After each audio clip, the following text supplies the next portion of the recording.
Coming up in our next installment of America's Hope, Bobby Kipper, the founder of the National Center for the Prevention of Community Violence, explains why we must actively care for each other to prevent violence. All that and more in our next installment of America's Hope.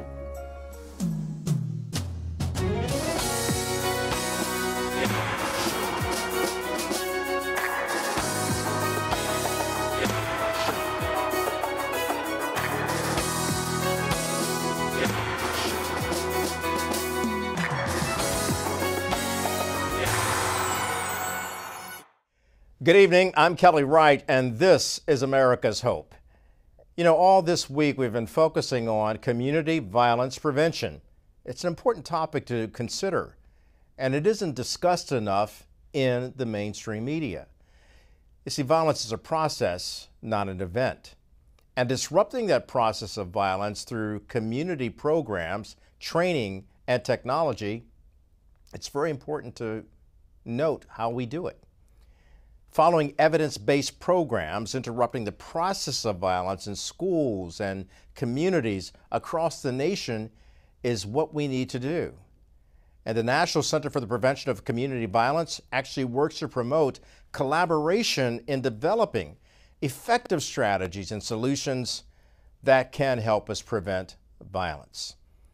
They recently held a conference in St. Augustine, Florida, to bring stakeholders from different communities to discuss and showcase effective strategies and solutions that can be implemented in the intervention and prevention of community violence. And that is why we're focusing yet again tonight on the important aspects of what we must do from law enforcement, from mental health communities, from agencies that are involved in helping victims and enabling those victims to become victors, and to also deal with the offenders. So that's what we're focusing on again tonight. Let's get right to it. My background is law enforcement. I see some law enforcement friends here. I was in policing for 30 years in Virginia, 26 in the Newport News Police Department, and 4 years at Virginia Attorney General's office. And I had my former boss here, Ann Patera, who I'll talk about later, from the Attorney General's office that I work for. And I started the national nonprofit about 12 years ago, the National Center, and I did it based on my work as in policing, especially in homicide and some of the things that I worked in serious crimes. And at one point I thought to myself, why do we wait till things become so tragic? Bobby, it's good to, to have come here for your first seminar on community violence prevention. Why did you have this? And what are you trying to tell America? I think the main reason we had it, Kelly, was to expand our messaging. We do a lot of work in communities, as you know, across the country, but we wanted to take a national approach to it and just do our first national conference to prevent community violence. I mean, there are a lot of conferences that focus on different types of violence, but we wanted this to be about prevention and how the message of prevention really rings true in communities and can make a real impact. You know, when you hear about prevention, was Benjamin Franklin, one of the founding fathers, who said an ounce of prevention is better for a pound of cure. Right. Do people in America really understand that you can prevent violence? You know, I think people in America are involved in their everyday lives. And what I think happens is there is a process, as you know, toward violence. But I think we're so close in on people, either family members or friends, that a lot of times we don't notice it, or we just, put it aside and say, well, that's just how they are. But there's an impact that happens with most people before they become extremely violent. And so I think America needs to wake up to the idea that they need to be their neighbor's keeper. They need to really take close look at their family members to find out if they're changing personalities. If there's something that stands out that says, this is not like them. That's what we're hoping to get the message out. You have advised presidential administrations, you've advised several governors in the state of Virginia. You served as a law enforcement officer in Virginia for 30 years. When did you realize that you could actually step into a space and actually teach people how to prevent acts of violence? During my police career, I worked a number of homicides. I was involved in homicide investigations. And it just sort of stuck with me that why do we have to get to that point in our lives? And why do people make those type of choices? So I started to examine it for my own self, do the research and figure out, okay, is just this something that's got to happen, or is it programmed to happen? Where do we stand on this? And so I went to the Attorney General's office and I worked a program called the Gang Reduction Program. And the gang reduction program was around preventing violence. As a matter of fact, we focus on prevention and intervention. And I actually got to set my own lab up to work in the city of Richmond to reduce crime. And it became very, very positive and very effective.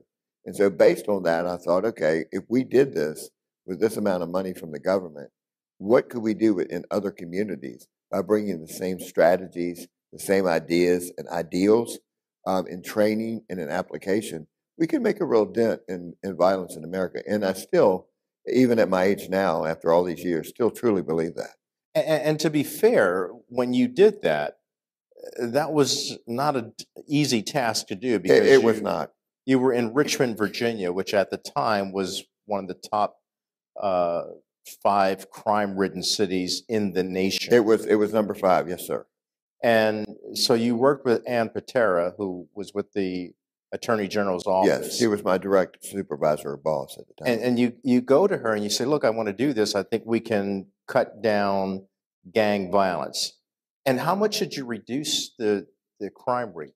It took us about 18 months, and we reduced the crime. But we did targeted communities. You heard a lot about that in the conference, where we target specific communities or target specific people who are committing violent crime. We targeted the hardest hit communities in Richmond, and we reduced violent crime in 18 months by about 35%. So, yeah, my understanding is that it was 35 to 40%, and I remember reporting on stories in Richmond, Virginia back then when it was like a crime capital, and now because of the work that you and other people following in your footsteps, it's not as bad as it was back then. Right. I think there's been some improvement. Of course, it's been some time, so it's gone back and forth. But I think we left our mark on it. So is there one given plan that Americans can be aware of to say, I'm going to stop mass shootings before they take place? I think there is. I mean, I think first of all, we have to look at it in a strategy instead of just a program. And there's a lot of people putting programs together about how to stop mass shootings. But I think every community has to have strategic planning and a plan in place, starting with identification. We look at it as prevention, the first phase. We've got to change our messaging from being very negative, being very disrespectful across communities, to one that honors people and respects them. And of course, we're really big on actively caring. We think that that's, again, the bylaw of how we should live. But at the same time, we have intervention programs. So it's prevention, intervention, and we have to really realize that we do need some enforcement. I mean, there are just certain people that are going to be just extremely violent, and that's just who they are. At the same time, we have to worry about, so when people are punished by the law, what happens to them when they get incarcerated? So we have prevention, intervention, enforcement, and reentry. And we put all 4 of those processes in place in communities, and we think that that has a great effect. And you said something about actively caring. What is that, and how is that implemented? Actively caring is a model that comes out of Virginia Tech with Dr. E. Scott Geller, a professor there who's a good friend and a co-author of mine and a mentor. And he has really put together a program that reaches to the heart of communities because it reaches to the heart of behavior. What we need to understand in the process of violence, it's all based on behavior. And that behavior-based problem is in individual communities. So it's not something that Washington or, the Congress or the Senate or even, state bureaucracy in Richmond or other states can do to change the dynamics of individual communities, because we're not working to change the dynamics of behavior. So Scott Geller is absolutely right. It starts with our ability to look at our individual behavior and change the way. It's 7 lessons on how we can change the dynamics of how people deal with other people. And it starts with the power of positive consequences and really looking at the kindness that we can show, which is our calling. There are two ways people act out, and we know this. I mean, this is research. They either act out verbally or they act out physically. And what we know about acting out behavior is that normally, most of the time, probably 75 to 80% of the time, starts with our verbal interaction. That's where the dissing, the disrespect comes from in the community. It's about what we say to one another. And then it relates to physical. So that was the reason why we started Green Zone, why we invented the Green Zone program, when they get into that. And it's not a program, it's a process. It's how we talk to one another. Treat others as you would want to be treated. Exactly. It's actually teaching others how you want them to talk to you and how you should be talking to them. And it's really based on respect, and schools love it. We've had about a 50% reduction in discipline referrals to offices based on Green Zone. Kids get it, teachers get it. It's great classroom management. And overall, we think it's just a great program. You've also addressed what's going on in the policing community. Absolutely. For improving policing in America. You wrote a book called Roll Call. Exactly. What are you trying to do with that book in addressing the behavior of police officers? Well, it's interesting. Policing has taken a real change, obviously, when I spent 30 years in, and I was in the 70s, so it was a different era. But what has not changed in policing is the fact that we don't look at the positive side of policing. All we look at is the negative side. And so what we try to do is we institute programs, and we do a lot of police training. We institute programs in police departments that speak to the positive, how to treat people, not only connecting to the community, but how to treat each other within the police organization. We see that there's just a real void about how we treat our police officers in America. And one of the things we have to do is we have to stop grouping them into all being the officer that did A, B, and C. We need to collectively understand that as an industry, policing still does the same thing they've done throughout the years. When you go to sleep, they're protecting you. When you wake up and you go to school, they may be there. And everywhere you go in your community, we hope policing has its mark. But if it does, we want it to be in a very positive way. So we're very positive about policing, and we're very protective on policing because we realize what police officers and their families go through in order to do that job. And how do you help police officers and communities come together to trust each other? We've done the actively caring model that we do in schools, and where we introduce actively caring, and police officers actually go out for the first time and really recognize people for doing acts of kindness. We really believe that if the officers meet people on the street and in their community, and they celebrate some good things that they're seeing, then when it comes time to have to apply the law or get information from the community is more apt to work with them.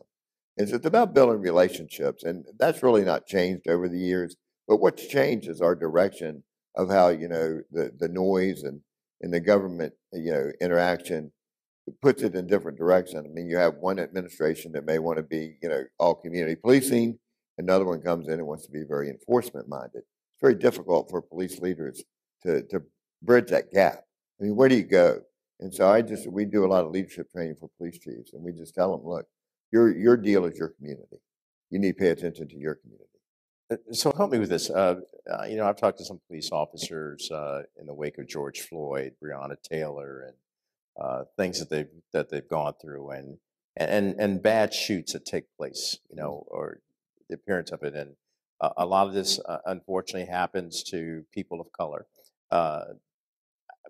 When you see that happen, as a member of law enforcement, and you're out there helping law enforcement improve upon what they're doing and helping communities, and you talk to parents of Black children who have been killed by police officers, what's your message to them about how the police and the community still find a way to come together? And some people say police reform, but is it really that, or is it better policing and better community response? It's really interesting that when I think of all of those things that police officers sometimes do that they should not be doing, I would start by saying most of it's common sense, and they should know better, and their training has taught them better.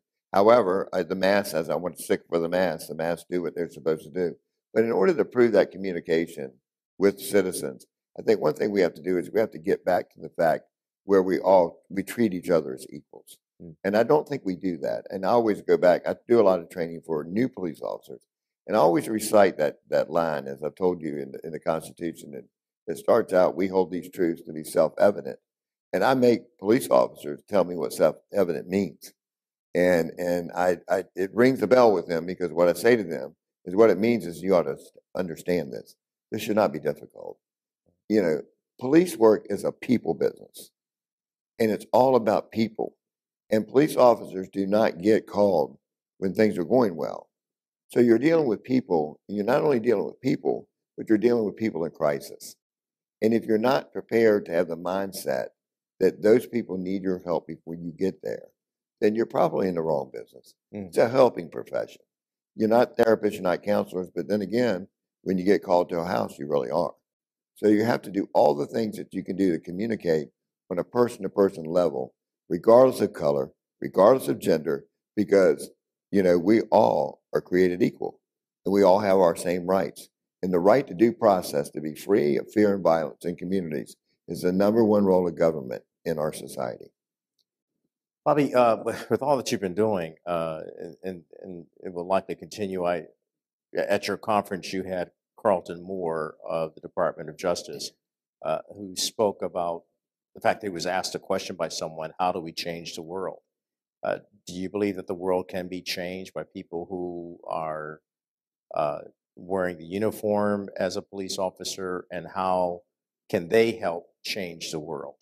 I don't think that the world can be changed simply by authority, by policing, but I do think the world can be changed by, it's not who's in, you know, the city house or the White House. I think it's who's in your house. In your house. And I think that has to start there. I mean, you know, everything, these are issues of the heart. And we say that a lot, because you can want the best for people, but if they've got a heart and a mindset that that's not where they want to be, then that's when we've got to have some intervention programs, some practices to get those people back in where they need to go. But the whole thing is based on, I mean, it's based on morals and character. I mean, and Dr. King said that. I always quote what Dr. King said, you know, where he said, I have a dream that my son and daughter will grow up in a world where they're not judged by the content, you know, or by their color of their skin, but the content of their character. And Kelly, America's got a character problem. And the only way you can fix character is fix what's in. We all have a role to play in this. We do. In We do. building. It's an individual decision. Yes, sir. Yeah. A better nation, better responsibility, better relationship with not just police, but with all members of society. Exactly. It falls on all of us. Yeah. We all have heavy shoulders right now because we're trying to bear the burden. But if we could get everybody to share the burden, then it would be a better place. Yeah, you are working with police officers all throughout the United States, as well as people, communities. Absolutely. Quite well with communities. So based on your experiences, what would you say is your hope for America? My hope for America would be that we basically get above the noise. The noise of our society is driving people down. It's really, you know, it's having something to do with the way they feel. It's creating depression. It's creating people to go toward drug use and alcoholism. I want us to get above the noise that we hear as the mainstream, because really the mainstream is not the mainstream. It's just part of what's louder than everyday people. And so everyday people need to speak louder than what they're hearing. And I'm hoping, you know, shows like you have in America's Hope, and I mean, it's time for positive media. It's time for positive messaging. And if we can do that in communities, I think you're going to get more of a great feeling from individual citizens, and they're going to feel safer. I want to thank you for being I've known you for many years, Bobby, and I've seen you as a police officer. Now I see you in the role of advising your colleagues and what National Center for the Prevention of Community Violence. Again, I just have to ask you one more question. It seems to be a purpose-driven, solutions-based kind of approach. Is that what it is? Absolutely. I think the #1 goal in life is for all of us to find our purpose. And for me, my purpose from here until the time that it's decided I'm not here anymore, it's going to be to change lives, to make them safer, and to make people have more civility, and to do what we're supposed to be doing, to love our neighbor as ourselves. And I think as long as we're doing that, and we can do that and spread that news, and make sure that we hold some people accountable that won't do it, then I think we're going to be a better world. Well, my friend, I want to thank you for doing that. Hope is not easy. It's a heavy lift. You're right. And it takes all of us. And I appreciate everything you do and your program and all your messaging, because that's exactly what the world needs to hear. Well, the message is coming from you, my friend. Thank you very much. Bobby Thank you. Kipper on Thank you. America's Hope. Good. We'll be back with you in a moment. Welcome back to America's Hope. I'm here in St. Augustine, Florida for the Community Violence Prevention Conference, and it's been very eye-opening. And one of my good friends here to talk about this is Ann Patera. And thank you for being on America's Hope. You know, this program is about interjecting and infusing hope in America and broadening it to let the world see that America is still a beacon of hope. Yet we have problems, and that's why we're here talking about community violence prevention. In your previous life, you worked in the Department of Homeland Security. You also worked for the Commonwealth of Virginia. Talk to me, if you will, about your past life as a state representative as well as a representative of the United States government about what we must do to prevent community violence. Well, thanks. I appreciate you having me, Kelly. And as you know me well enough to know, really believe in your message. We have to really focus on hope. In government, at both the state and the federal level, what I came to know very deeply in my heart was the government's role, really, number one job, is public safety. And that at any level, if you really assessed it accurately and honestly, you knew we were failing on so many different levels. So part of what I did in the Commonwealth touched on community violence. As you know, I worked with Bobby Kipper, the director of this conference, and the charity, the 501, that is the partner in it. You have the National Center for the Prevention of Community Violence. Correct. And I worked with Bobby at the state level on a program to reduce gang-related crime in the city of Richmond. It was a federal grant that the Attorney General's office, where I was employed, had received, and Bobby was brought in to head it up. And very fortunately for me, one of the things I've built over the years in my career was a good instinct for people. And my very first meeting with Bobby, and we sat down and talked about his past and what he had done, 30 years in community policing, and talked to me about what he knew about gangs. And he was, I will say, sufficiently nervous about managing a large sum of money that I knew he would be a good steward of that money and that he would do the job well. And I made a decision really early on. He and I shared the idea that one of the problems with gangs was you had to show those who were members the hope that there was a life beyond that.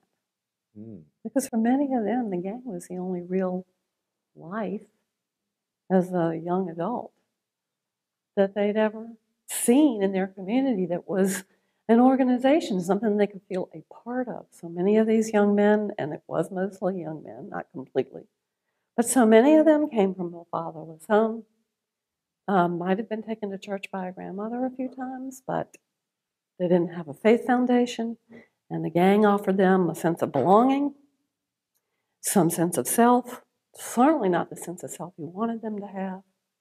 But Bobby understood all that, and he knew that part of what he needed to figure out with this federal funding was about giving hope to the people in those gangs. And so I had a lot of things on my plate working for the Attorney General. I had to manage the human resources. I had to manage the finance director, the IT. All of that reported to me. The grant was sort of a penny, like an extra that was on the Attorney General's plate for the first 18 months. And I made a decision. I'm going to turn this guy loose. And I said, Bobby, you and I share the vision. We know what we're trying to do. I believe you know how to go do it. I'm right here if you need me. If you have a question, you need some guidance, knock on the door, come in anytime, but go forth and do good and see what you can make happen in Richmond. Amazing what he did. And I'm sure he could go into a whole lot more detail with you, but it was a very, very big success. We reduced the population of gang members in Virginia, reduced crime in an identified neighborhood by almost 40%. It was effective. It lasted about 2.5, 3 years. And then, of course, funding dries up, as most things do. But by then, the Attorney General was running for governor, and we were all getting ready to go and do other things anyway. Yeah. At the federal level, it's a little bit different because so much of what I had to do there, and just by way of explanation, my role at Homeland Security, I reported directly to Secretary Chertoff. And his immediate leadership team was way too big, but you find that a lot in government. He had 26 direct reports. Wow. So having been in management a lot of my career, I knew, the one thing you want to be is the person he doesn't worry about and doesn't have to talk to very much, just like Bobby and I. So initially, I just made a pitch. I promise I understand what you're asking me to do. I was the Assistant Secretary for State and Local Government. He said, I'm going to judge your performance based on how many times I don't have to talk to any governors and mayors. You just go handle them. I said, manage the big egos. And he laughed. Manage the big egos. That doesn't happen in government. Oh, yeah. That doesn't happen in politics. But to get back to maybe your original question, an awful lot of what we had to do had less to do with community violence and more to do with disasters. Right. The big connection between the states and the localities is FEMA. The big thing they always want from government is, help me out here, I have a pretty big problem. So it could be a lot of different things. It could be a tornado, it could be wildfires, it could be hurricanes, floods. You learned really quick, though, that one of the things you have to do in a disaster response, you have to show people hope. They have to believe that the government's not just in the way, that they really are there to help, that they're not going to go away until everything is taken care of. And so typically, long after the secretary had gone back to D.C., my staff and I would stay on the location where whatever had occurred and not go until we felt like the people really believed that we'd helped, that there was hope they would be able to get past it, to rebuild from it, and call on you again if they needed you. I'm glad you bring that up, Ann, because hope is the factor when people have lost everything because of a natural disaster. As you mentioned, tornadoes, hurricanes, earthquakes, and a wildfire that devastates the Lahaina area of Maui, or a train derailment in East Palestine. From the outside looking in now that you're, no longer serving in that role, and thank you for doing that because it's such a huge role.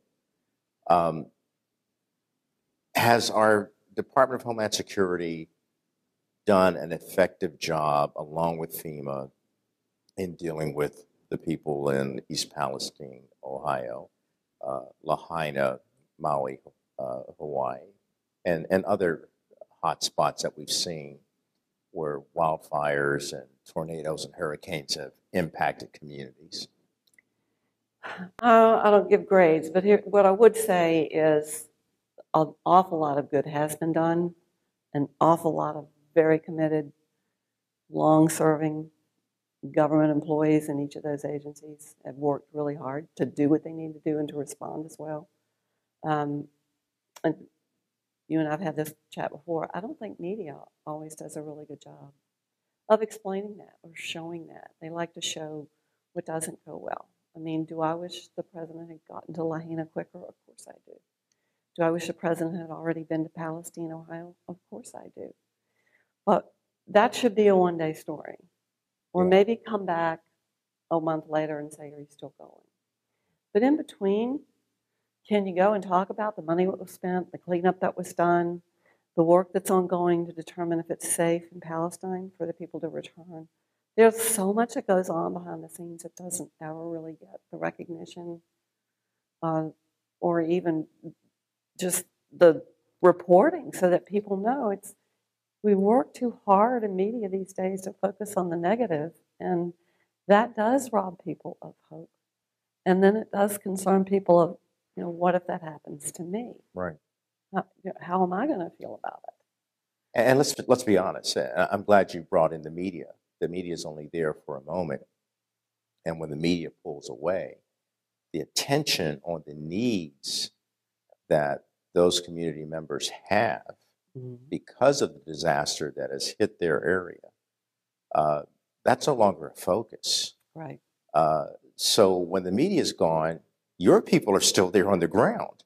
Yes. Yet you're dealing with the politics that have gone on and the media reports that have been negative or adversarial. So how do you, as someone who's there on the ground to help people, what does it make you feel like when the media is not waving a flag saying, look at this, this is how government works, this is how we have hope, and how our government really steps in to work with everybody for community? I will say this, I always focus on the positive. So in retrospect, a few years later, when you look back on the things that you did while you were in that job, it does bother you, but it's a delayed reaction. Okay. In the moment, because I focus so much on people and relationships and having them see me, making them know, I see you. I see this hurt. I see what you lost. I see your pain. I'm not going anywhere.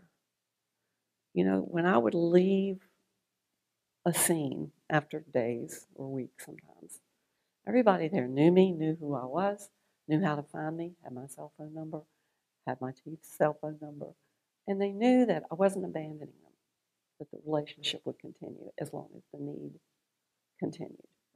In retrospect, do I wish more of those stories had been told? Absolutely. Absolutely. The first day taking over that office, the state and local government, because I did some other things at Homeland before I got moved into that position, was the day of the mass shooting at Virginia Tech. My husband's a graduate. My son's a graduate. We knew people that lived there. One of my son's best friends was an engineering professor. He was in the building at the time it occurred. And one of the things I'm proudest of, and part of it was because I was from Virginia, was that our office was able to do so much to respond, to make sure they had the resources they needed to research that situation, to investigate it, to start doing things to prevent it from happening again. But I have to say, I have to look a little bit today, all these years later, to see the hope that will end those kinds of events. They still happen, and with far too much frequency. Yeah, the mass shootings, that does affect us all. Oh, yeah. I mean, viscerally. And Homeland Security plays a role in that. Indeed. Indeed. One of the things we did was to try to connect the people in the state with the right people at DOJ, the right people at ATF, the right people at the FBI to do really good, thorough investigations. But I'll say this, one of the hopes I try to hang on to is that I really believe the long-term answer is in a rejuvenation of the mental health system. I believe we abandoned our real mental health system about 50 years ago. I think we do some things with it well, but we've got to get over this reluctance to make sure we remove people from society that are a danger to themselves and others, that we have the ability and we have people trained to recognize that situation and take action. And then we have to have facilities and professionals to help those people heal. But as long as we continue to sort of turn our head or say, well, we can't hold somebody against their will, it's going to keep happening because those folks are sick. And it's not any more of a difference in a physical ailment like cancer or a drug addiction. Mm-hmm. We work hard to cure those things. We need to work just as hard on curing mental illness. So you're actually talking about healing. and our society needs healing where it's troubled. Uh, but what I really like about what you're saying, Anne, is that you were quote unquote bureaucrat. Mhm. You represent bureaucracy, and to many lay people or many people who are not even familiar with the inner workings or the intricacies of government, they fail to understand that you're a human being, just like me, just like everyone watching this interview. Mhm. And your heart hurts for people who have broken lives. Mhm. And yet you're sitting here telling me, but Kelly, there is hope. It's hard for some people to fathom that a government bureaucrat or leader would have hope. Break that down for me. Mhm. Well, fundamentally, it begins with how you're raised. I'm a very faith-filled person. I truly believe the Lord wants us to be happy. I believe He has something better planned for us when we leave this earth. I feel great sorrow for people who don't believe there's something better when they leave this earth. I'm not sure how to get up and do everything every day. I believe in hope, and I believe in giving it to people, especially those that don't have any. Somebody said to me once, or I may have read this somewhere, and it just stuck with me, never rob someone of hope because it might be all they have. Wow. And that has stayed with me for a long, long time. Yeah. So I feel it's part of my commitment to God to show His face and His radiance to everybody through mine. I am His face to the world. I have to remind myself of that sometimes, especially when I'm tense or angry. But I really believe that when I encounter people that are, whether they're troubled or not troubled, I had a pastor once that used to say, everybody's going through something. Yeah, it's life. We all have something that's back here making us nuts. But just to smile, to compliment somebody, to say a pleasant word to them and realize in their response that, oh my gosh, nobody's done that to them for a while. So I like to plant those little seeds and hope that they grow. And it's not just to make myself feel better. It's to know I'm living the mission that was instilled to be from the time I could walk. And you're always encouraging, even when you're working in situations that are bad, like the Virginia Tech massacre or some of the other disasters that you have been responding to. You're retired now, but as you look at Department of Homeland Security, Department of State, actually declaring that human trafficking is a national priority, you have mentioned to me before that government needs faith, institutions working hand in hand. And to a lot of people, that doesn't compute because of quote unquote separation of church and state. Yet there is a need for church and state, as you say, to work together on these problems like human trafficking or mass shootings. How do they get to that point of having the intersection and the interrelations that we must have in order to build hope and bring about solutions? Well, there's a couple of things that have to happen. I think one is you need more people in government that are people of faith and that recognize that we have things that we can do together that complement one another. You have to have more people in government that stop believing that they're the only answer. One of my favorite all-time bumper stickers said, if government's the answer, it must have been a stupid question. I tried to remember that when I was in government because I thought... Let's apply that to my profession too, media. If media is the answer... Must have been a stupid question. And humor's part of it, let's be honest. But sometimes it's really important, no matter which sort of organization or entity that you're a part of, is to self-assess and to really honestly say, what are we capable of doing? And how can we work together with this other entity, whether it's from the government or the faith-based institutions, you have to find those ways to work together. I remember when cooperation and collaboration were good, positive words. Now it's kind of gotten to be, well, if that side thinks it's a good idea, then it must not be a good idea. And we've got to get away from that. Yeah. And we've got to learn to get back to compromise.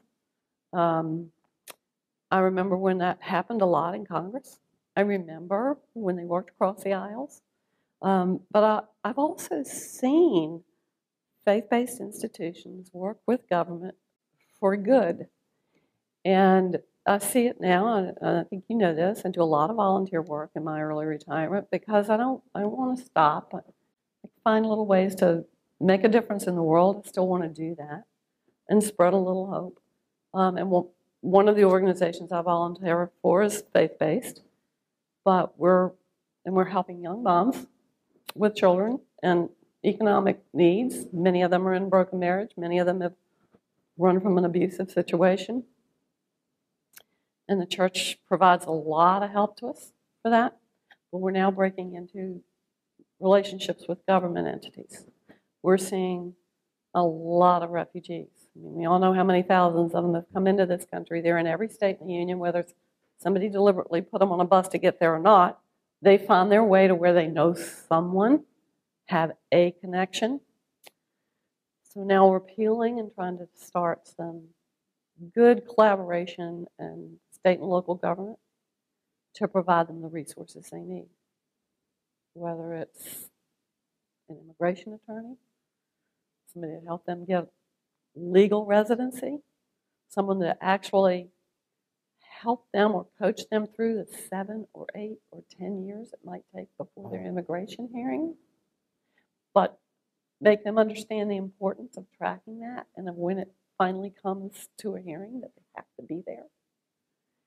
And what's fascinating is to see not just the wonder in their eyes of, oh my God, here's somebody that knows actually what to tell me to do, but the comprehension that you are now seeing them as an American. And there's hope, because what did they come here for? They came here because we are still that shining city on the hill. Even though some days you and I look out and go, oh my Lord, what is going on here? They don't see our faults the way we do. Wow. They see this as a way out of a horrible situation. They come here for a reason. Yeah. And that's not a Democrat or Republican or conservative or liberal issue. That's a human issue. Exactly. Yeah. Exactly. And when you're out there, or when you have been out there meeting the needs as a government representative, you're meeting people at their most dire need. Mm-hmm. And it didn't boil down to politics. Based on that, what's your message to America about having a purpose-driven life that elevates hope in the midst of despair? Believe that you can make a difference. Share that with others. Understand that just as you hope, no matter what your age, you always hope tomorrow's a better day. Of course. You get to do something you haven't done before, or meet somebody new or exciting. Everyone else has that same. We're all human. It's part of the human condition. I try also to remind myself all the time of the people that made a difference in my life and how important that was, and what better feeling in the world than for you to be that person that made a difference in somebody else's life. And I believe that you should try to do that every day. And that if all of us just tried one time a day, once a day, to just make somebody smile, say something important that they might remember, or give them a helping hand in any way, shape, or form, then tomorrow you're going to want to do it more than once, because it all comes back to you. It all comes back. Every good deed you do comes back to you 100 times.